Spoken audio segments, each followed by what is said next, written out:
देश से ये प्रेम आँखों से होतंय तेवढं तरी नक्कीच देऊ. म्हणजे त्यांनी काय लपवण्याचा प्रयत्न केला नाही आणि प्रत्येक गोष्टीसाठी ते कोणतंही काम आपली काही असली प्रायव्हेट जरी अडचण असली तरी संस्था ते आम्ही सोडू, फक्त आमच्यापर्यंत ती पोहोचली पाहिजे असं सरांचं म्हणणं असतंय.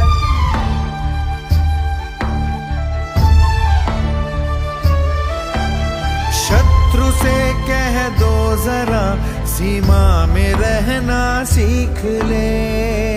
काम करत असताना संस्था ये मेरा भारत अमर है सत्य कहना सीख ले.